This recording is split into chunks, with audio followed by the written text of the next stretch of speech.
Assalamualaikum warahmatullahi wabarakatuh. Pada kesempatan video kali ini, saya akan menjelaskan materi tentang sasaran administrasi pembangunan dan aspek-aspek yang terdapat dalam sasaran administrasi pembangunan. Sebelum menjelaskan materi tersebut, terlebih dahulu perkenalkan, nama saya Ragil Idan Janim 19042027 dari jurusan Ilmu Administrasi Negara, Fakultas Ilmu Sosial, Universitas Negeri Padang. Pada pelaksanaan pembangunan yang dilakukan oleh pemerintah dan masyarakat harus dipantau secara terus-menerus dan dievaluasi perkembangannya.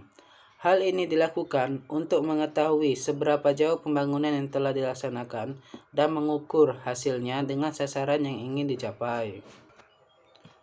Adapun sasaran administrasi pembangunan berdasarkan ciri-ciri administrasi pembangunan yaitu sebagai berikut.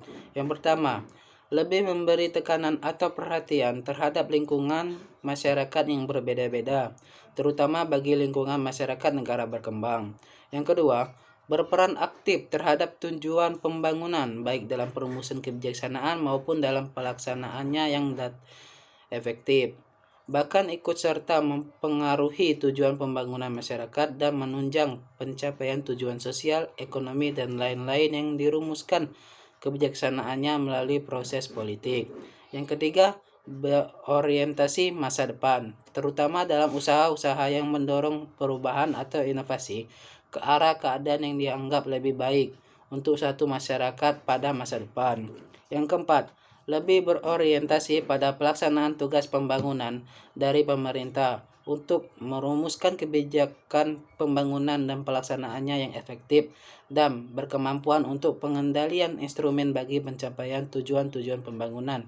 Di sini administrasi pembangunan bersikap sebagai development agent. Yang kelima yaitu mengaitkan diri dengan substansi perumusan kebijaksanaan dan pelaksanaan tujuan pembangunan pada berbagai bidang seperti ekonomi, sosial, budaya, dan lain-lain atau isi program-program pembangunan. Yang keenam yaitu administrator dalam aparatur pemerintah juga sebagai penggerak perubahan.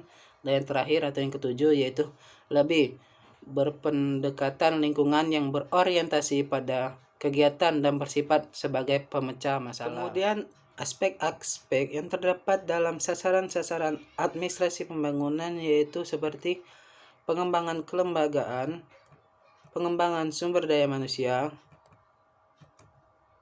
peningkatan kapasitas kerja, penumbuhan citra positif, dan budaya organisasi. Pada poin pengembangan kelembagaan, aspek kelembagaan merupakan salah satu sasaran pembangunan administrasi pada organisasi di lingkungan eksekutif pemerintahan negara.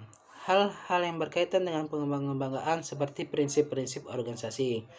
Contoh-contoh dari prinsip organisasi seperti kejelasan tujuan, kejelasan misi, fungsionalisasi, pembagian tugas, departementalisasi, keseimbangan antara kewenangan dan tanggung jawab, kesatuan arah, kesatuan komando, kejelasan kebijaksanaan tentang pola pengambilan keputusan, rentan kendali. Lalu poin yang kedua dari aspek-aspek sasaran administrasi pembangunan yaitu pengembangan sumber daya manusia.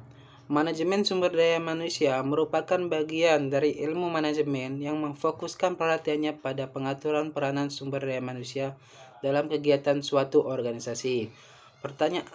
Pernyataan tersebut menegaskan bahwa manajemen sumber daya manusia memberikan pengakuan tentang pentingnya tenaga kerja organisasi sebagai sumber daya manusia utama yang memberikan kontribusi bagi pencapaian tujuan-tujuan organisasi serta memberikan kepastian bahwa pelaksanaan fungsi dan kegiatan organisasi dilakukan secara efektif dan adil bagi kepentingan individu, organisasi, dan masyarakat. Kemudian poin ketiga dari aspek-aspek sasaran administrasi pembangunan yaitu pengembangan kemampuan. Menurut Miss Bird, kemampuan yang harus dimiliki seseorang dalam menghadapi pekerjaannya yaitu yang pertama, keterampilan teknik, yaitu kemampuan untuk menggunakan alat-alat, prosedur, dan teknik suatu bidang khusus. Yang kedua yaitu keterampilan manusia, yaitu kemampuan untuk bekerja dengan orang lain, memahami orang lain, memotivasi orang lain, baik secara perseorangan maupun sebagai kelompok. Yang ketiga yaitu keterampilan konseptual, yaitu kemampuan mental untuk mengkoordinasikan dan memadukan semua kepentingan serta kegiatan organisasi. Dan keempat yaitu keterampilan manajemen, yaitu seluruh kemampuan yang berkaitan dengan perencanaan, pengorganisasian, penyusunan kepegawaian, dan pengawasan, termasuk di dalamnya kemampuan mengikuti kebijaksanaan dan melaksanakan program dengan anggaran terbatas. Untuk bisa memaksimalkan dari keempat keterampilan tersebut, terdapat cara, yaitu dengan pendidikan dan pelatihan. Pendidikan dan pelatihan merupakan instrumen pengembangan kemampuan.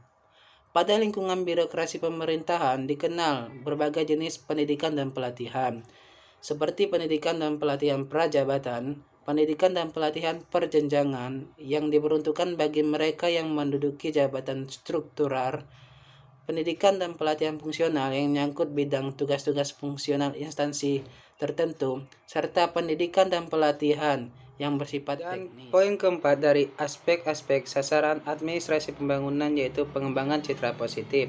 Menurut Soleh Sumirat dan Elvinaro Ardianto, terdapat 4 komponen pembentukan citra, yaitu yang pertama persepsi. Persepsi yaitu hasil pengamatan unsur lingkungan yang dikaitkan dengan proses pemaknaan, dengan kata lain.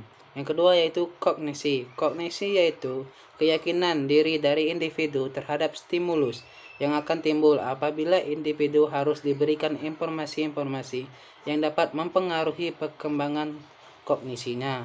Yang ketiga yaitu motivasi dan sikap yang ada yang akan merespon seperti apa yang diinginkan oleh pemberi rangsang.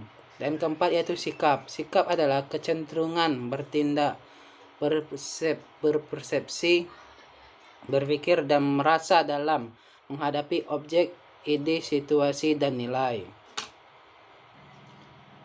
Karena banyaknya praktik-praktik yang terjadi di lapangan, citra negatif birokrasi itu harus dirubah menjadi citra yang positif. Berbagai cara yang dapat ditempuh adalah komitmen pemimpin pemerintahan untuk memberantas korupsi dan kolusi, menjadikan diri sebagai panutan dan teladan, menjatuhkan sanksi berat terhadap mereka yang terbukti melakukan tindak pidana korupsi, meningkatkan kesejahteraan pegawai dan keluarganya, mendidik masyarakat untuk berani menuntut pegawai negeri agar bertindak dan bersifat jujur, dan bagi para pejabat pemimpin menanggapi secara positif dan cepat laporan yang masuk dari masyarakat dan tidak membela para bawahannya. Serta poin kelima atau poin terakhir dari aspek-aspek sasaran administrasi pembangunan yaitu budaya organisasi. Secara sederhana dapat didefinisikan bahwa budaya organisasi adalah nilai-nilai yang dianut serta cara bertindak organisasi berikut para anggotanya terhadap hal-hal yang berhubungan dengan pihak luar. Pelestarian organisasi dapat dilakukan melalui berbagai cara, misalnya penyebar luasan cerita mengenai organisasi, pengenalan hal-hal yang bersifat seremonial, simbol-simbol yang digunakan, dan kebiasaan organisasi dalam pemberian penghargaan kepada karyawan berhasil. Menjadikan budaya organisasi sebagai salah satu sasaran pembangunan administrasi berarti bahwa budaya organisasi harus kuat sehingga mampu menjalankan 5 fungsinya. Sebaliknya, budaya organisasi yang tidak kuat dapat diubah apabila perkembangannya internal dan eksternal menuntutnya. Dengan adanya perkembangan dan perubahan ini, diperlukan upaya memahami sasaran pembangunan administrasi agar menghasilkan cara dan gaya pemerintahan yang dinamis dan tidak statis. Selain itu, administrasi negara akan dituntut untuk secara tepat berperan dalam suasana ketika manusia semakin meningkat pendidikannya, semakin terspesialisasi kebutuhannya, semakin keras tuntutannya pada kualitas dan bukan pada ketersediaan, semakin menuntut untuk berpartisipasi dalam proses yang menentukan nasibnya, dalam suasana pasar yang semakin terbuka dan sistem informasi yang semakin canggih dan cepat. Fungsi dari budaya dalam organisasi menurut Robbins, yaitu yang pertama, menetapkan tapal batas, yang artinya budaya menciptakan pembeda yang jelas antara satu organisasi dan organisasi yang lain.